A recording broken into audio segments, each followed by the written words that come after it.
Greetings everyone! Welcome back to Life of Clay for another sculpting video. Kenji here, your sculptor, and today I will be making this ice spider sculpture for this Halloween special video. And I scientifically name it Ocoranea imperium. This is going to be exciting guys, and if you find my channel and my videos interesting, please don't forget to subscribe and hit that notification bell icon to see more of my videos in the future. And so without further ado, come bring the clay on, and let's keep an eye on this creepy critter.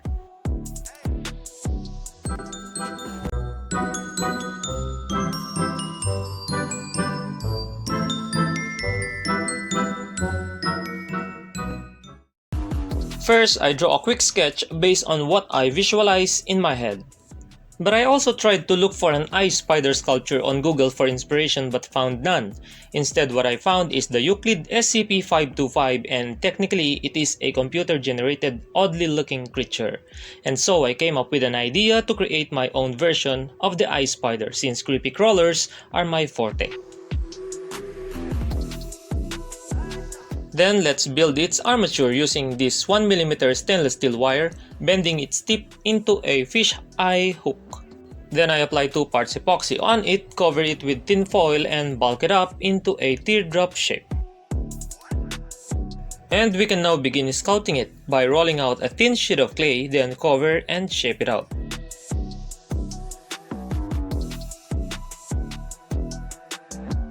Then I brush it with alcohol to smooth out. I found the circumference of this marker's cup just right for its iris, so I use this to mark its location. Then I just gouge out the clay inside the circle to form a crater. Smoothing out the edge of the crater, and after that we can now place it in the oven for its first curing. Then I sand it down a little bit to smooth out its surface. And we can now begin sculpting the iris. I just fill the crater with this small piece of clay, pushing it in and smooth out its surface. Then I poke the center with this ball tip tool and add fine ridge texture on it using this explorer tool. Next, adding those laces like pattern encircling the pupil to complete its details.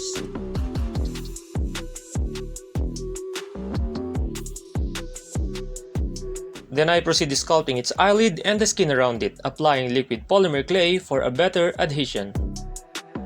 Then I wrap around the thin sheet of clay on it, leaving the eyeball exposed halfway through. Then shape it and smooth it out.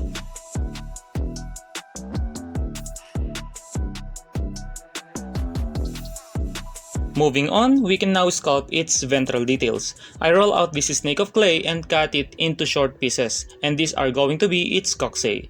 Yes, 50% of its details are based on the real spider anatomical details to make it more realistic. Then I add notches around the sternum using this rounded end of this poking tool, and apply LPC on them and add the Cosclay. Then laying a plastic film over it so shaping will be smoothly.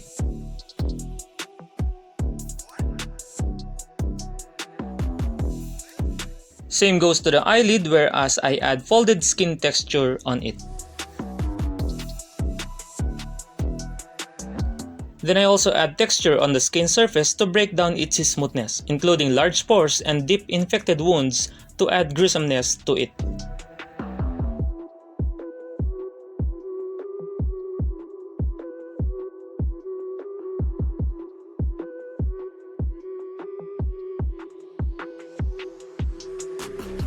And I add poke holes on every Cosclay for the legs.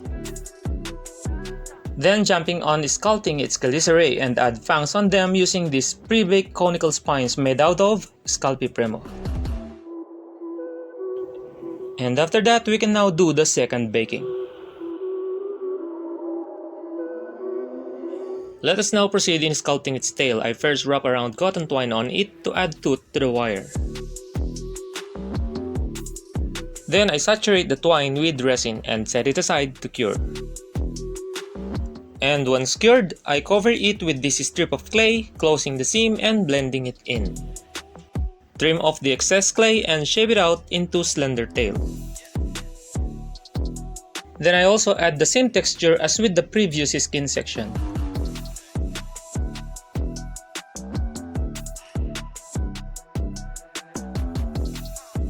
Then of course adding a mind-controlling venom-loaded stinger on the tip of its tail. He buries it to the brain of its host, releasing cell-controlling venom at the same time, and eventually controlling its victim to do its will. And after adding few details on the base of the stinger, we can now bake it for the third and final time.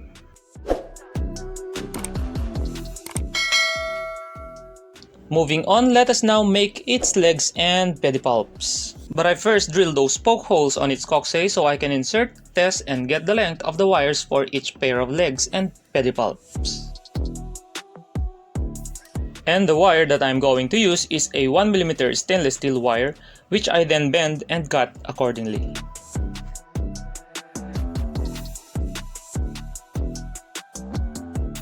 And once wires are ready, I add glue on some points, then wrap around sewing yarn on them.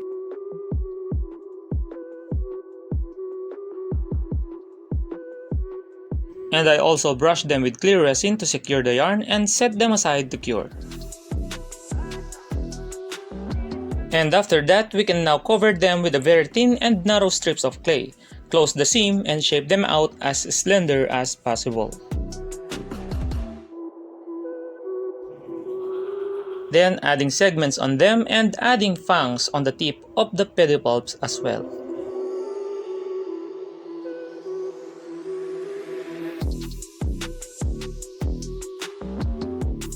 These pedipalps are like cutleries that he used in gouging out the original eye of the victim, leaving its eye socket empty, which will then forcing itself in place, even mimicking the colors of the victim's iris to avoid detection.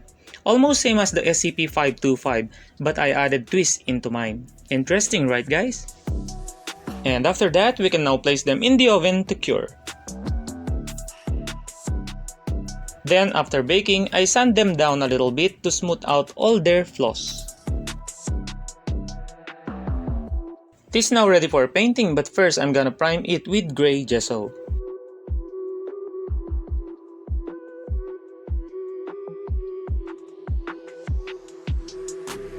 Then painting the sclera of the eyeball with pure titanium white, applying 3 layers of it for well coverage. Next, painting the iris, using sap green, aqua, titanium white, radiant yellow, raw sienna, and black.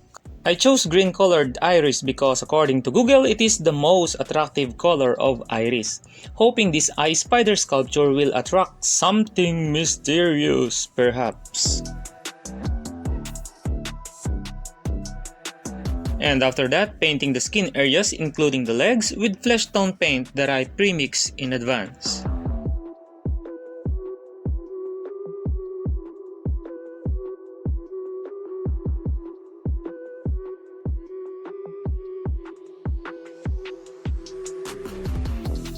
Then applying wash of burnt sienna, black, and blood red mix to deepen the flesh tone.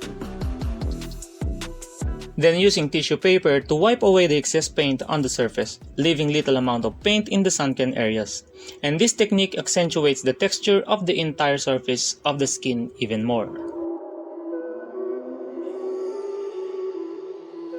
Then painting its ventral and the tip of each leg and pedipalp with a mix of burnt umber, burnt sienna, and black.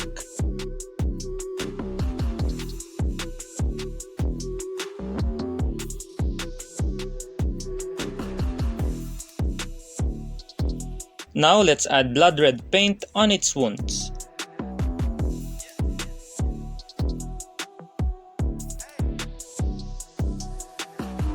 Then I mix a little amount of black to the blood red paint and add blood clot effect on the wounds.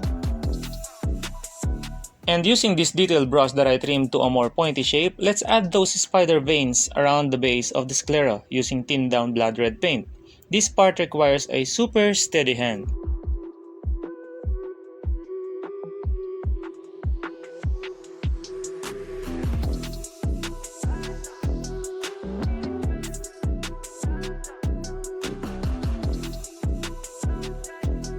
Let us now apply clear resin on the eyeball using a small brush.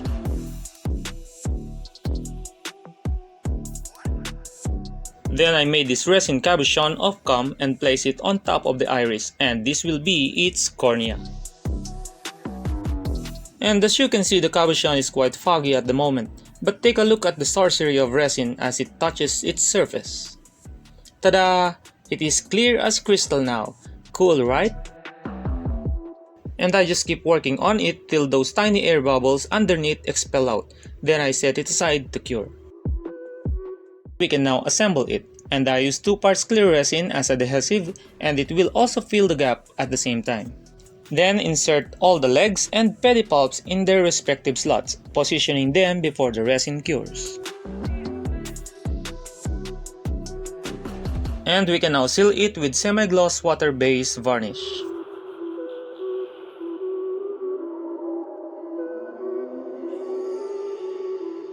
Then I also apply gloss varnish on some areas.